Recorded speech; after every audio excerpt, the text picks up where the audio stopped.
Okay guys, today we're going to talk about dictionary and list.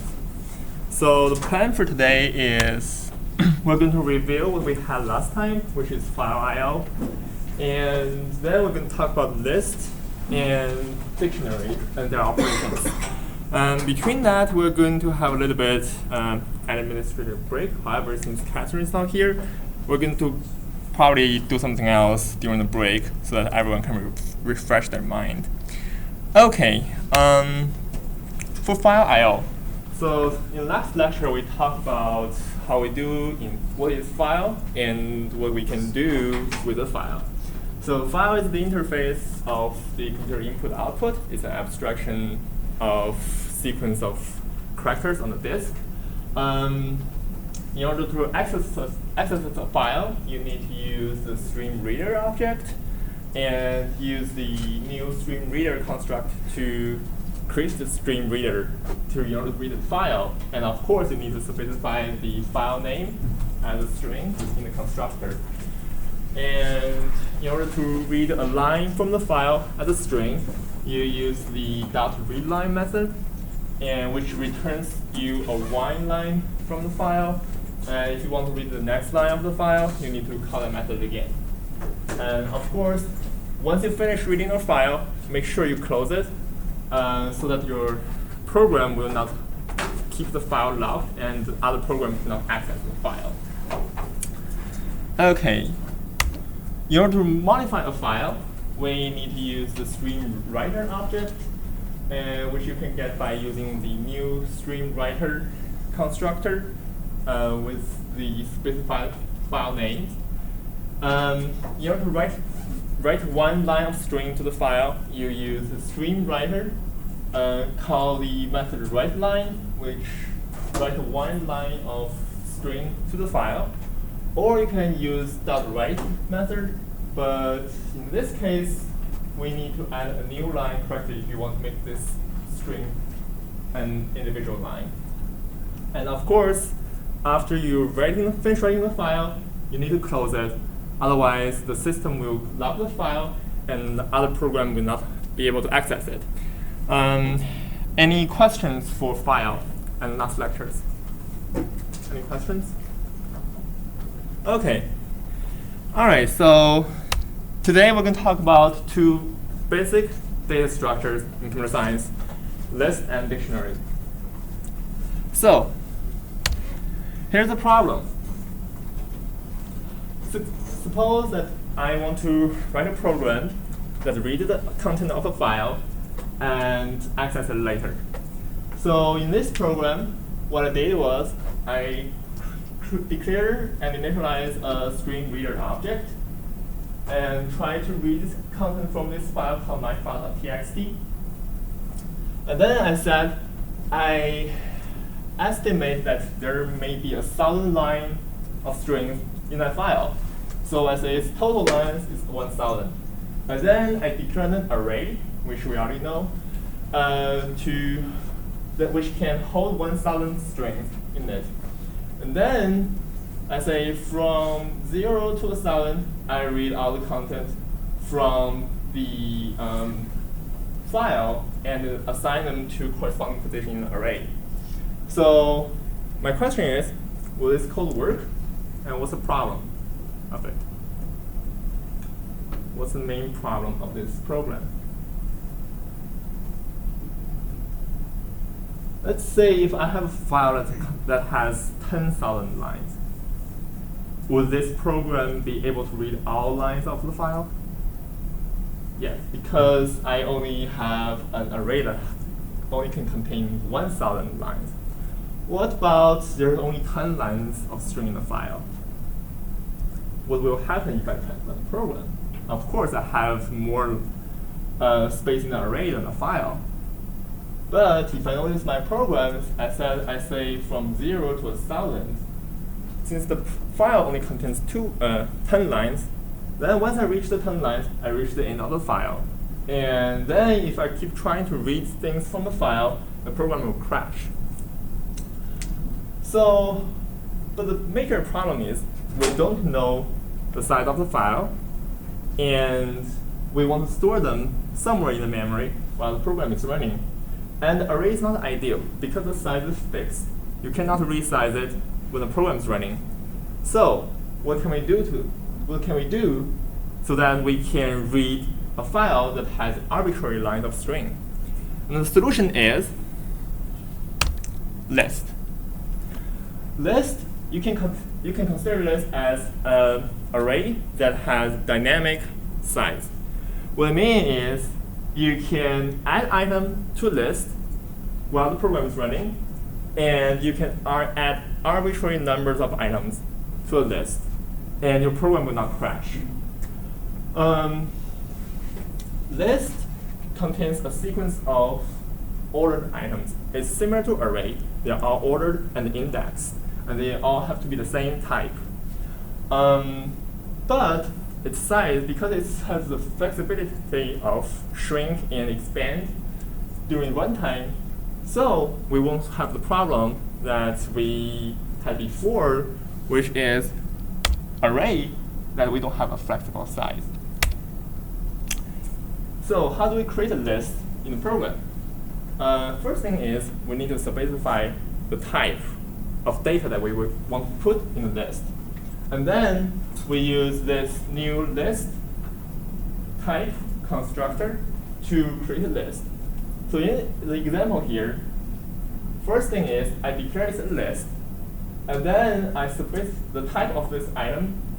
My list is list, but the item in the list needs to be string. So, and then in the constructor, I say new list, and replace the type by string.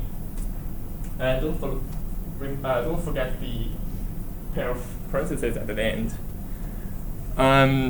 This statement gave us an empty list, which we can put arbitrary numbers of string in it. Okay, what can we do with a list? So the first thing we want to know is how many items are in the list.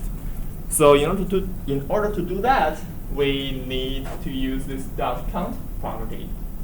So in this case, I use this property. This expression will give me the number of items in the list. However, since I have not put anything in the list, this expression will return a 0 to us. And if we want, we can declare a variable saying int size of list, and then we can assign this value to the variable we declared. Next thing, we want to know how to add and remove items to list. It's easy. Every time you add item, you add the item to the end of the list instead of the beginning of the list. You will see what I mean by that. When we add item to the list, we need to use the .add method and replace the item by the item we want to add. For example, if I want to add the string hello to this list, all I need is use this object we create, which is my list, and call the method .add and replace the item by the string we want to add, which is hello. And then followed by that, I add another string world to the list, which will be appended to the end of hello. Now suppose we want to remove things from the list. We have two ways to remove it. We can remove by the index. So for example, let's say we have a list of 5 strings, and we want to remove the third string from it. So what we can do is we can use the .remove method and use the index that we want to remove, or the index that we want to remove, and remove the item that is currently at the index. Another way we can do is we can remove the item by its value.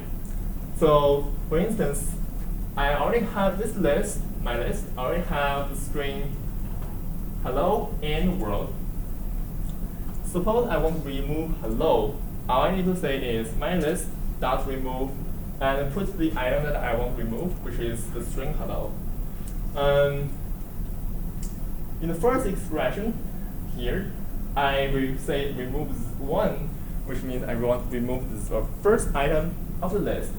since list is a zero-based, zero-index list, therefore, we instead of removing hello, remove one, remove the string world, which is at the end of hello, which is the first item. And then we will remove the hello, the list will be empty. Any questions? Yes? If you're using the key remove method, does it start at the beginning of the list or the end? What do you mean? Remove the key? Like, where will it start looking for an instance of that? Okay, it starts from looking from the beginning. Okay. Suppose let's say I have 3 copies of hello in the list. I will start from the beginning and remove the first hello from the list. Okay. Good question. Any other questions? Okay. Now we have some other operations that we can do on the list. First thing is we can check the index of the item that is in the list. So for instance, so in that case, you want to use the .index of method on the list object. For instance, I want to know where this string is in a list. And all I need to do is use myList object, call this method .index of, and put the item that I want to look up in the list. In this case, since in the last slide, we removed everything from the list, therefore, this expression will return us -1. It's because there's nothing in the list, or it just cannot find string hello in the list. So returns -1 tells us that this item is not in the list. If it returns other numbers such as 0, 12, 15, that means it's at the 0th place, 12th place, or 15th place. How do we access item in the list? Once we have the index, we can use this squared expression, square bracket, to access the item in the list. It looks like an array. It looks like an array, but it's not an array. Remember that. So for instance, I say myList 0. It returns us the 0th item in the list. And if you want to access the last item in the list, instead of using myList count, which we intuitively use in the real world, in the computer, we need to say myList count -1 because it's 0-based, it's not 1-based. To assign a value in the space index, we can do the same. We can use the similar expression that we have seen array, which is we use the item, the list object, specifies index, and assign a value to that location. In this case, we assign the string world to the first, to the 0th item placed in the object myList. Sorting a list. Many operations such as searching things and merging things will be much more efficient after the list is sorted. For example, you can think dictionary, an actual dictionary, as a list of words. If it's unsorted, such as pear, apple, school, like these arbitrarily ordered words, it's very hard for you to find a word in the dictionary. That's why the dictionary is sorted, and it makes your looking up time much shorter. So, in order to sort a list, all you need to do is use this .sort method, and use the object to call the method, and it will sort things in a certain order. For numbers, such as int, double, float, I will sort it from the smallest number to the largest. So for string, I will sort string alphabetically. Right? So if you have pear, apple, school, it will be sorted as apple, pear, school. Any questions? Yes. I have 2 questions. Sure. Does index of start looking from the 0th index as well? Yes. Okay. Every time it searches things, especially the index of, it always starts from the beginning of the list. Okay. And And then when you use remove, does that just clear whatever is at that index, or does it actually remove it from the list, like shorten the list? What do you mean, like shorten the list? Yes. So for example, if I have 3 copies of hello in the list, but then when I call remove hello, it will remove the first copy of hello, and then the list size will be 2. Okay. So yes, the list shrinks. You can think of that way. Very good. So how does list look like in your computer? So suppose I declare a list which contains only integers called Fibonacci.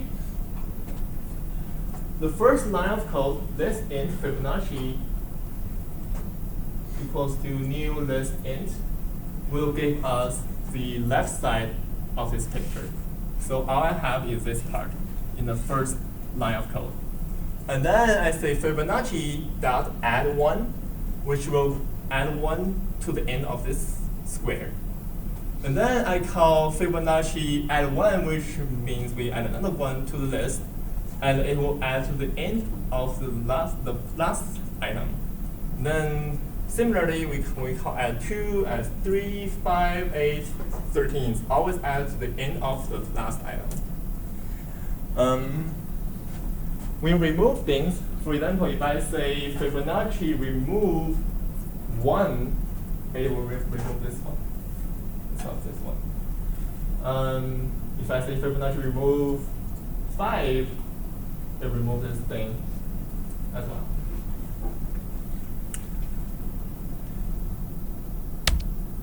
Okay, so now I think it's time for us to have a little bit of understanding of the difference between list and array. So array has a fixed size, but list does not. The size of array cannot be changed when the program is running, because once it's allocated, when you write the program, we say int square, or say my array equals to new int 5, it will remain a 5 chunk of number in a sequence in the program while the program is running, unless you assign a new array to it.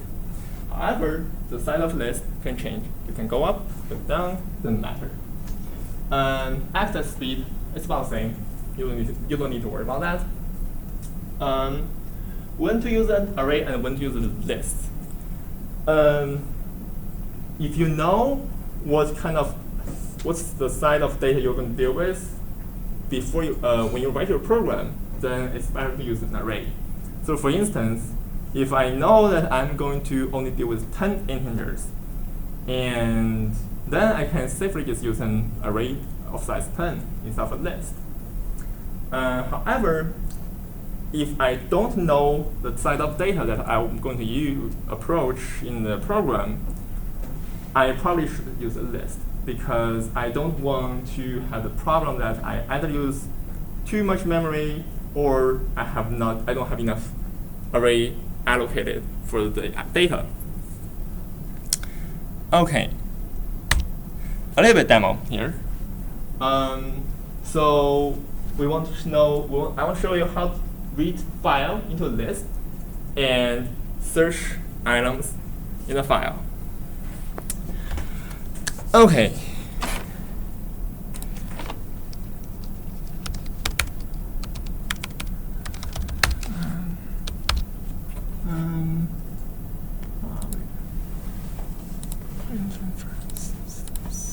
Okay. Is this large enough? Okay. So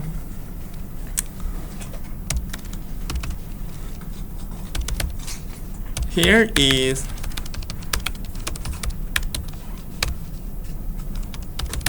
how the program looks like when it runs.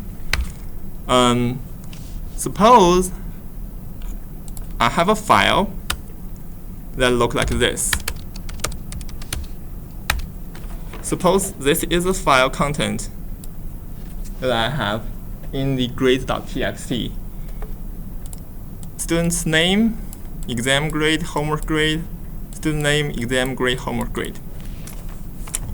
what my program will do is it will read this file in a list and allow me to search student's name and display the grade. How does it look like? Alright, so it reads the file really fast and tells me there are 6 lines in this file. And then I say I want to search the line number 5, which should be the last line of this file. It will give me line 5, which is Chris Nante, which is exactly what we want. If I search line 0, it gives me the 0th line, which is Tom 93, 98. And if I try to search something else, such as 7, which we don't have it, then the program will just add it. How does the code look like?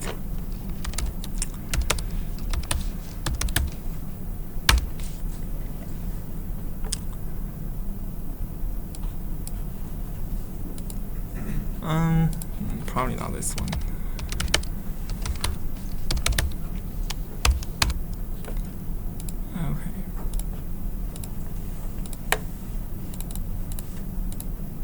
Okay, so in order to use list, you must import this library in your program, which is system.collections.generic, before you use anything.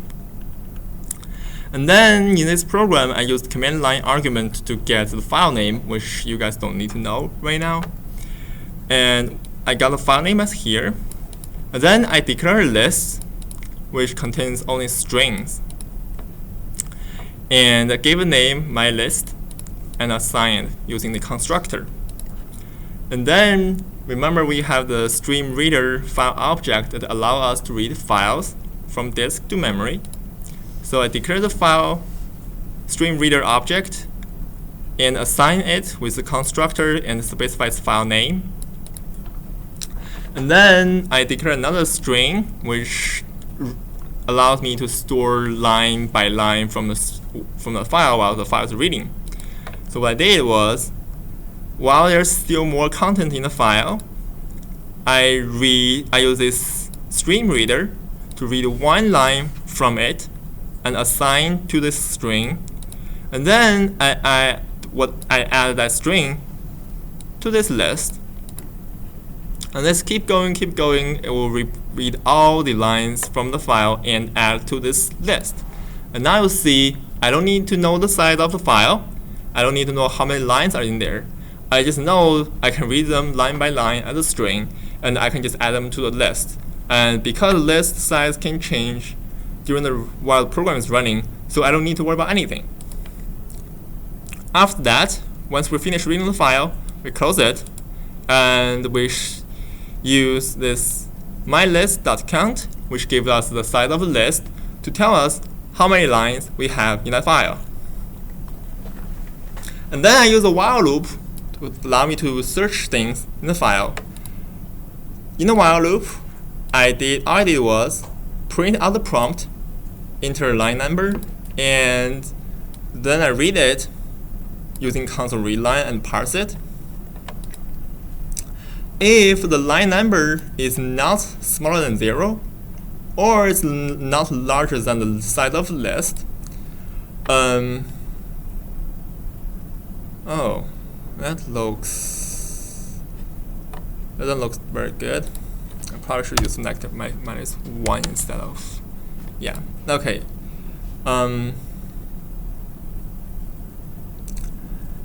While the line number is not smaller than 0, or it does not access the index of the last item in a list, well, actually, sorry, that was wrong interpretation. So if the line number is smaller than 0, or the line number access the index of the last item in the list, I print out the array information and jump out of the loop, use the break statement, and the program will end. Otherwise, I will just print out the line number that I was searching for and its corresponding position in the list, well, corresponding content in the list. Is it clear? Any questions?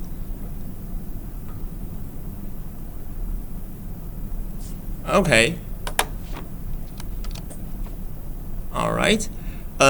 You guys are going to use this for your, I think, next coming grade file project, which will require you guys to read items, to read a file, and save them to a string, to a list, so that you can parse them line by line and figure out what each line is, and do corresponding calculations for the grade. Okay. All right. Okay, so right now I think it's time for a little bit break. A little bit thing that is kind of out of topic here. I want to introduce this website called Tiobi. If you have never heard of this before, this website gives you the monthly popularity of programming languages in this programming or computer science community. And in this month, what we have is the Java is the most popular programming language. And then C is the second one. C++ is the third one, and C# is the fourth one. We're not too bad. We're doing pretty good. Followed up by Python, those other like languages for Python, PHP, Visual Basic, JavaScript, Perl, Ruby. They're mostly used in the web application communities, programmers. So that's why they are also very popular. Java, C, C++, and C# are considered as system and application programming languages. So that's why they're in the top, and then followed by those web app programming language. And what is really interesting here is, compared with last year, October 14th, the popularity of Objective-C dropped from 3rd to 14th. Anyone know what Objective-C is? Like, which company uses this language? Apple. Yes. Do you know why it drops? Swift. Yes. So Apple used to use Objective-C to implement their Mac OS or iOS system and application. And last year, they just bring out a new language called Swift, and they want to use Swift to replace Objective-C. So there's a huge amount of developers, Apple application developers, switched from Objective-C to Swift. That's why you see Swift has a little bit raise, and Objective-C has a huge drop. Okay. All right, let's resume our lecture. So now we're going to talk about dictionaries. So here's the problem. Suppose I want to implement a phone number, a phone book. Because we know that array has a fixed size, and we know that it has limitations, so we use list. So here was what I did. I use one list to store the names of my contacts, and the other list to store the phone numbers. Both are strings, makes sense, right? Phone numbers are really not numbers, they're just strings. So suppose I have this friend, Tom Smith, and his phone number is this one. So I add this guy to the name, and add this one to the phone number. It looks fine. So my question is, does this code work? And of course it works, but what's the major problem? What if I have two contacts that have exactly the same name but different phone number? How can I look them up? Is it easy? Of course, for example, if I have Tom Smith, whose number is 101, 101, and then the other Tom Smith, whose number is 202, 202, yes, we can use something like the index of to find out the first Tom Smith, and then we find out, okay, it's not the first Tom Smith, it's not the Tom Smith we want to look for, and then we try to find the second Tom Smith in the list. It works. It's a little bit tedious. We don't want that. What's the solution for this? Dictionary. So a dictionary, instead of containing one item at a time, it has two, or actually instead of containing only one value for one spot, it has two values per spot. And they are key and a value. So a key and a value must be paired. So in other words, a key must correspond to a value, and you cannot separate them. And key and the value can be different type of data. So in other words, if I have a key which is string, the data can be integer, it can be string, it can be boolean, it can be anything else. The key doesn't have to be a string. It can be a number. It can be a boolean, but which is probably won't be useful for us. A key in a dictionary is immutable, but the value is immutable. What does it mean? It means that once you assign a tuple, which is a pair of key and value, to the list, you can modify the value by the key, by referring to the key, but you cannot modify the key. So the key is always fixed once you give it to the dictionary. And therefore, every key must be unique in the dictionary. It makes sense. In the dictionary, in an actual dictionary, all the words are unique, but they have different definitions associated with them. It's rarely to see that we have two words in a dictionary but have exactly the same spell, but totally different definition. Well, that's because we combine those two words that have the same spell as the same word, but give them multiple definitions. Okay. What can we do with a dictionary? How do we create a dictionary? What we do is we use this new dictionary constructor to create a dictionary. When we create a dictionary, we need to specify the key, the type of the key, and the value, and the type of the value. So for example, I suppose I want to create a dictionary that contains people's name and their age. All I need to do is create a dictionary which has a string, which the key will be a string, and the value will be an integer. Makes sense, right? The people's name will be string, and their age will be integers. And then I use this constructor, new dictionary, and also I need to specify the key, the type of the key, and the value. And similarly, I did a different dictionary. I created another dictionary, age and income, which has age will be the key and income will be the value. And use the constructor. So, what are the properties of a key of a dictionary? First thing, we can find the size of dictionary. So how many key value pairs are in the dictionary? So what we can do is we use the .count property. For instance, if I want to find out the size of dictionary of my dict, all I need to do is mydict.count and assign this integer to this variable size. And then we can print out size and shows us the size of the dictionary. Or if we want to get all the keys from the dictionary, what we need is we need to use a list instead of anything else to declare, to get the keys from my dictionary and convert it to a list, then assign to the list object we declared, which is key. And similarly, if we want to get the value of a dictionary and convert it into a list, what we need to do is we declare the value list object and use this new list int constructor convert this mydict.values to a list.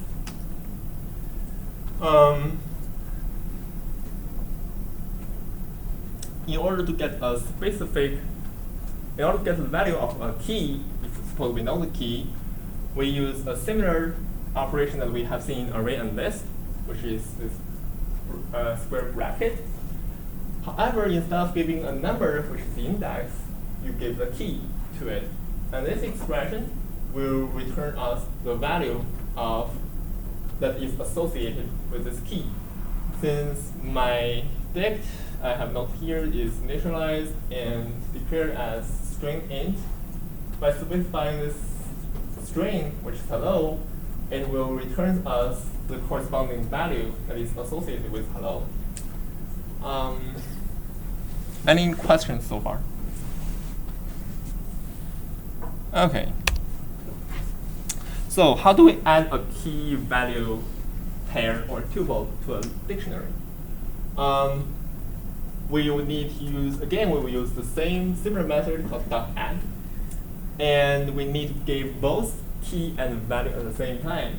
For example, if I want to add a string integer tuple to the dictionary that I declared before, what I need it to do is my dictionary and call this method .add and put the key in the first item, first position as the first argument, and the value as the second argument. In this case, the key is Tom and value is 99. And now, how do we remove a tuple from the dictionary? Again, we use the key to remove a tuple from the dictionary. What we need is the .remove method, and we need to give a specific key to that so that it will remove this tuple. In this case, this statement adds tuple to the dictionary, and this statement will not only remove the Tom, but also remove the 99. So this entire pair of value will be removed from the dictionary. How does a dictionary look like in the computer? Like I said before, a dictionary is a key value paired a collection of pair of value. So when you declare a dictionary, you only got this little square. And then when you add a key value tuple to dictionary, you always add those two items together. In this case, the first line of code, dictionary string int tuition equals new dictionary string int, gives me the left side of this picture. And then I call tuition at state A 40,000, which will add this pair to the end of this dictionary. And the second statement at state B 30,000 will add this pair of value to the end of this pair. And again, similarly, when I add the third item, which is state C 35,000, which will add to the end of this pair. Does it mean we can use index to access dictionary? No. This is just one implementation of dictionary. Some dictionary allows you to access them by using index, but most of them only allow you to access them by the key instead of the index. So, in other words, this is not necessarily the zeroth item. It might be the first, it might be eighth. We don't know. It depends on the implementation of the dictionary. So always use the key to access the value instead of the index. Okay. So I have two demos here to show you how to use dictionary in program. The first one is to implement a phone book that we discussed before. And the second one is we will calculate grade based on the data from a file that I have shown you guys before too. Okay, so first one for the phone book.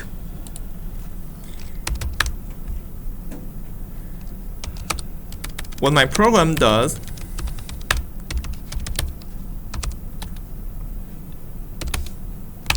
is that it will allow me to enter a bunch of name and numbers, and after that I can search the phone book by the name. So for instance, if I say I have a friend whose name is Tom, and then I have phone number 111, now I add this pair, which is string and string tuple, to the dictionary that I create in the program. Now I say if I say Mary 222, and now I have two tuples in the dictionary. Now I want to stop entering contacts in it. I can start searching for things. Suppose I want to search for Tom. It gives me Tom, which is, and the phone number is this. If I want to search Mary, it gives me the corresponding phone number. And if I want to search something else that is not existing there, such as Jack, oops, Jack is not in the contact list, the program stopped. What does the program look like?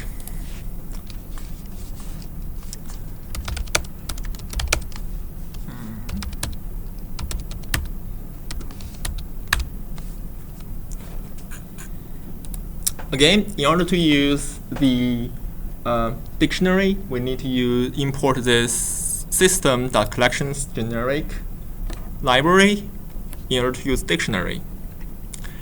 And then, in the program, first thing I did was I declared a dictionary that can hold a string tuple in it.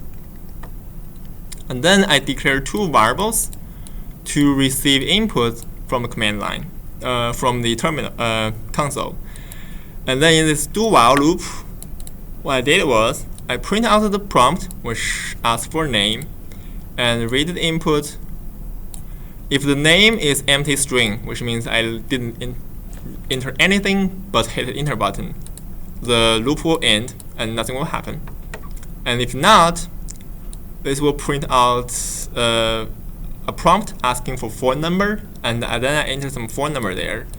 And then because I have name and the phone number, I can add them as a pair to the dictionary that we declared, which is my contact, and use this .add method.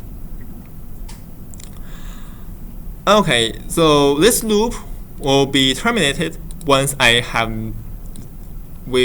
enter an empty string. And then we go to another loop.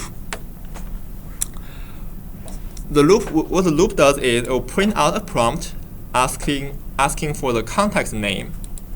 And then I enter something, and with my input, my input will be assigned to this string target variable. And then I use a method that I don't think I introduced it yet, called contains key. So this method .contains key tells me that if this key exists in the dictionary that we declared, and if it exists, it will print out the key and its value by using my contact square bracket target by specifying the key instead of the index.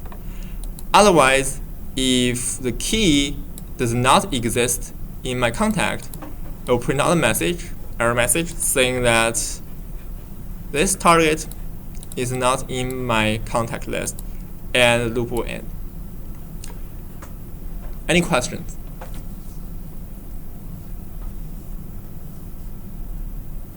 All right. Now, the second one, which is about grid files.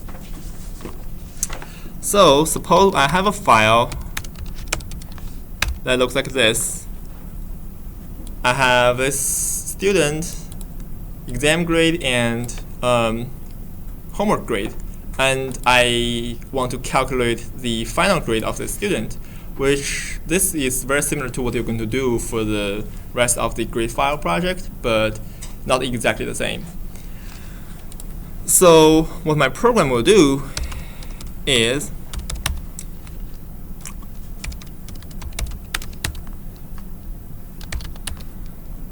read this file and then calculate the final grade of each student and write it to another file. So now run the program. It also print out the final grade of them, and generate this output file, which is exactly what we see here. They're the same. So how does this program look like?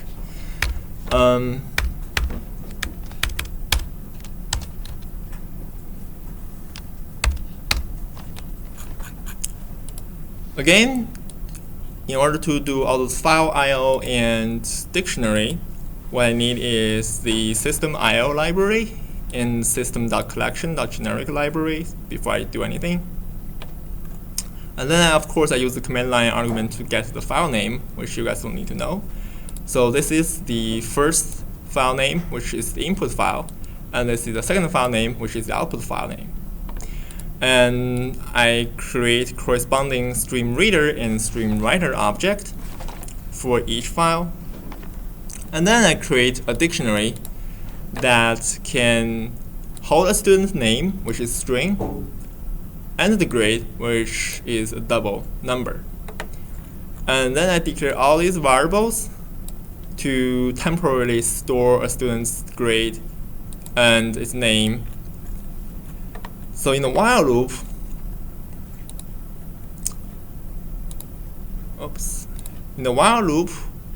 I start reading this file, in the while loop, and what it does is that it first look up the index. Oh, I probably should do something like this.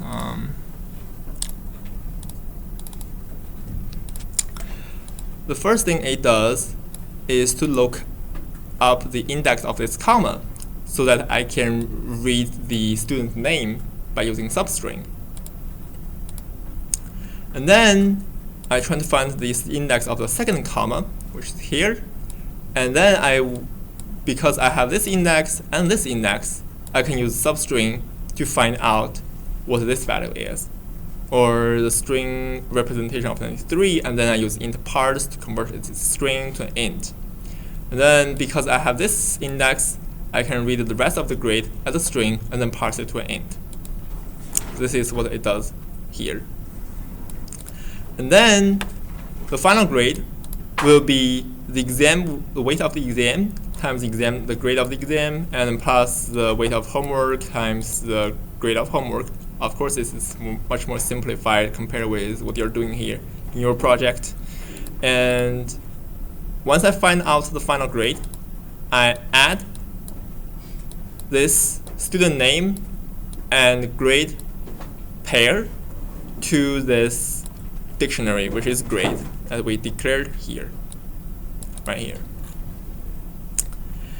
Now, I use a for each loop so that I can for each loop to get the key in this dictionary. So for each key in this dictionary, I print the key and the value, which is the student name and grade, in console. And then I use a stream writer object to write them to a file as well. And after the for each loop end, we'll close the file, and the file will be saved on the disk. And that is what you see here, which is the output file. Does that make sense? Clear enough? Any questions? We might go a little bit fast, but if you have any questions, feel free to ask.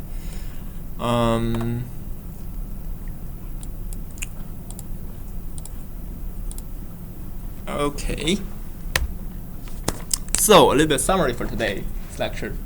So we reviewed a little bit about files and its operations. We know we need to use stream reader to read a file from disk to memory, and use stream writer to write something from memory to disk and save it as a file. Always remember that you need to close the file, both stream reader and stream writer, once you finish reading or writing to it. And we introduced list This is you can consider this as an array that has dynamic size, and you can add items to it, remove items, and assign a new value to a specific index, and find opposite side of the string. And we also introduced dictionary, which is a collection of coupled value. They can be different types, but they have to be a pair. And you can add a pair of value to dictionary or remove it by its key. And you can look up the value by specifying the key. And that's pretty much it for today's lecture. And since Catherine is not here, I don't think personally I don't really know the specific lab for your sessions, so but I will stay here and I would like you guys do your lab if you guys have any lab today, and if you have questions feel free to ask, and otherwise the lecture is recorded, so I will